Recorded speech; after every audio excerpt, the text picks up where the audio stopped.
promise you now, this love that I feel for you always will be. But you're not just time that I'm killing.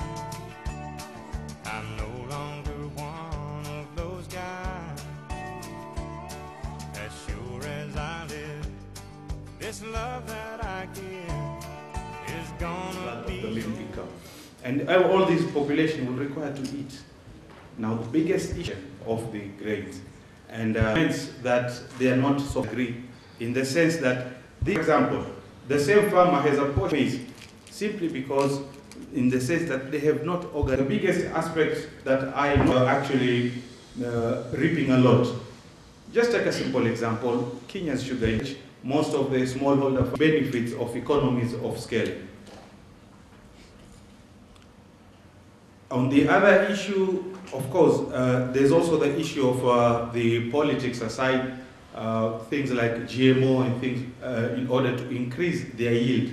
They actually do have to look at, they cannot continue doing the same thing over and over again. They need to look at value addition, and investors are there. Investors are willing to back them up, and the only thing is that they need to be organized in order for the investors to come in. Things like pre-cleaning. Most of our farmers actually just think on the same area, just Kenya, or just Uganda, or just Tanzania, or just Rwanda. Think global. When you think global, that's when you actually earn your better pay or better returns on your product. That are willing to also invest. They have done that for traders here in East Africa. They have invested in a single company worth what? Almost over $50 million to one single company, simply because they were structured. So even our farmers can come together and do the same. I think I'll now call upon the first speaker. So thank you very much, Mr. Chair. We have the unfortunate situation of having to do the last session before lunch, so hopefully we will keep you as engaged as possible. My name is Kanini Mutoni, and I am the Director for Investment at the East Africa Trade and Investment Hub. Now, what I'm going to try and do today in as quick a fashion as possible is to try and show you, or try and explain and present a case as to how investment facilitation can actually act as an enabler of reducing the cost of doing business for SMEs in the East African region. So what does the hub do to specifically facilitate investment in the agribusiness sector? I will also do a small story around how private capital launched this initiative in 2013, and the whole aim was to really promote trade and investment in the East Africa region. And the Trade and Investment Hub is a flagship project of that initiative. Investment, agriculture, trade promotion, and trade policy. The agriculture and agribusiness piece is a business. What would you say? You better say capital, because that is what I'm going to talk about. The World Bank has specifically said that the high cost of credit, especially in the East Africa region, is one of the reasons why SMEs cannot grow.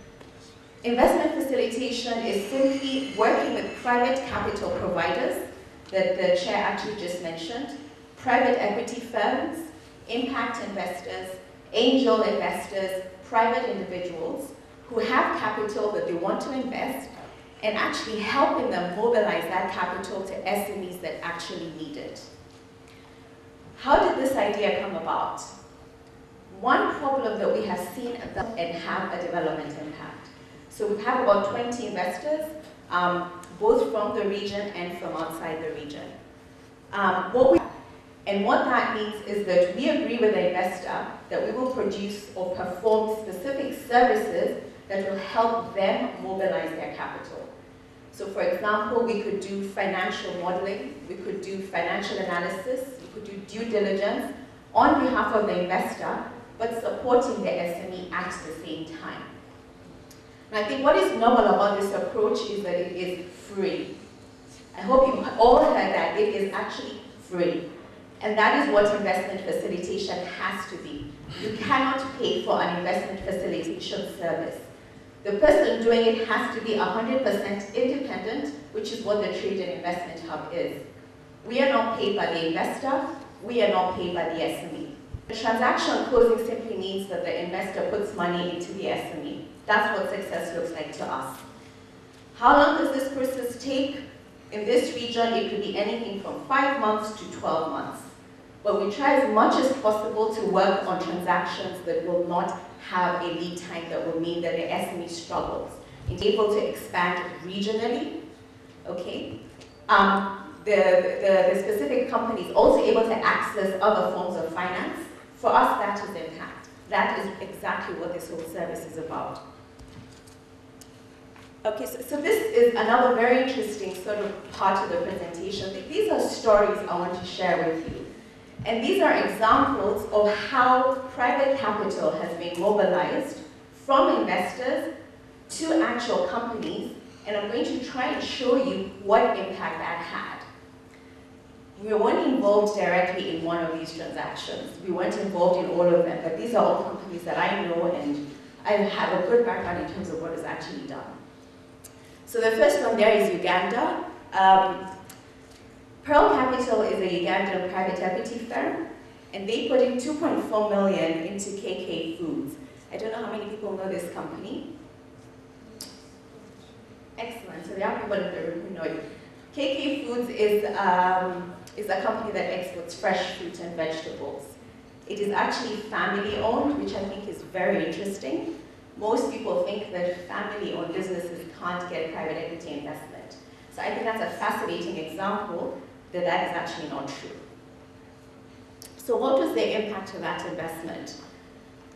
Once Pearl Capital put in the $2.4 million, what we were able to see was that KK Foods, which relies on smallholder farmers for its produce, was actually able to expand its smallholder program from 10,000 farmers to 25,000 farmers. Is that impact? I think that's impact, because I think the whole morning we've all been talking about the smallholder farmer, extremely conservative, and it has never invested in Africa. What is interesting is that transaction was the first one that they ever did. It was $200 million in Afriflora, which is a cut flour exporter out of Ethiopia. And what is interesting in terms of the impact there is, for many years people didn't look at Ethiopia as being a potential cut flour exporter. But as a result of that $200 million investment, Ethiopia is actually a new market now in terms of the ability for them to be able to export flours a year in terms of export.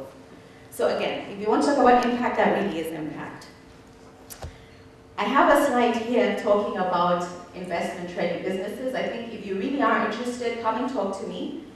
We do a lot of work around talking to SMEs in terms of what is really required for them to be investment ready. I think the most important thing there is the business plan. People think a business plan is a waste of time. It is not. A business plan is your vision for where your company is going to go. Governance processes in your company. If you don't have somebody who's doing the financial accounting, if you do not have a small advisory board, if you have mom and dad doing everything that needs to be done, you need to formalize your business, because that is the only way an investor will ever be interested in you. Party for a USAID-funded, private sector-driven agricultural growth project. That is a project that's located and operates here in Rwanda. So I think it's very apropos that I follow our sister project, East African Trade and Investment Hub, because it's very relevant to what they do.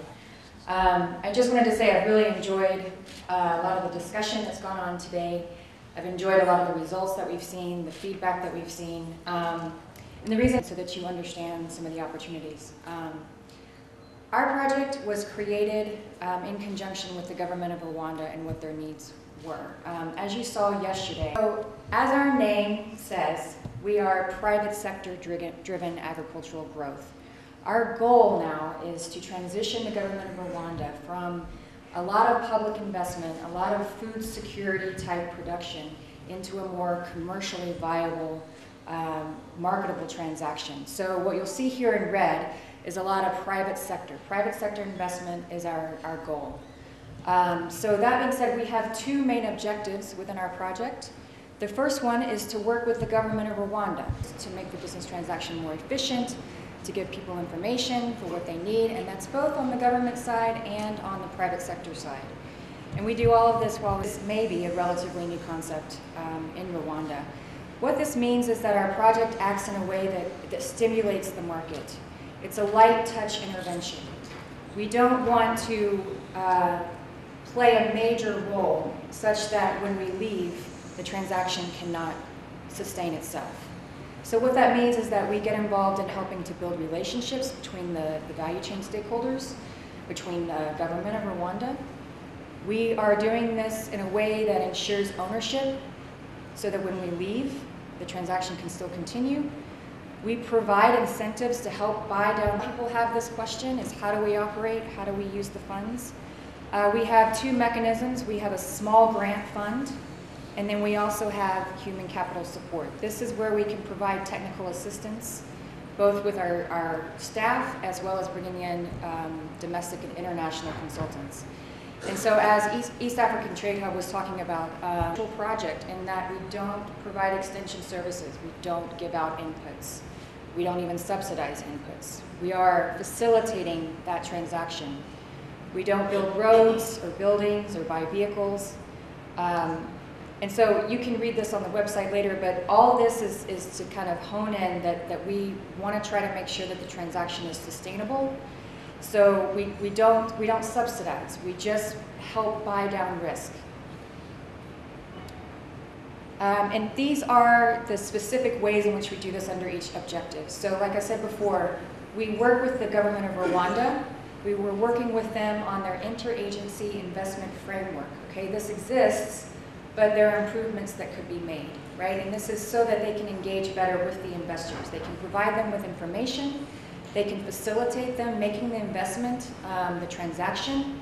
Objective 2, which I said before, was engaging specifically with the private sector to help them meet the public sector in making those investments. First, we identify market opportunities. Like I said, we're a market facilitation project. We look at the value chain approach. We don't want to ask a farmer to supply anything that they can't sell.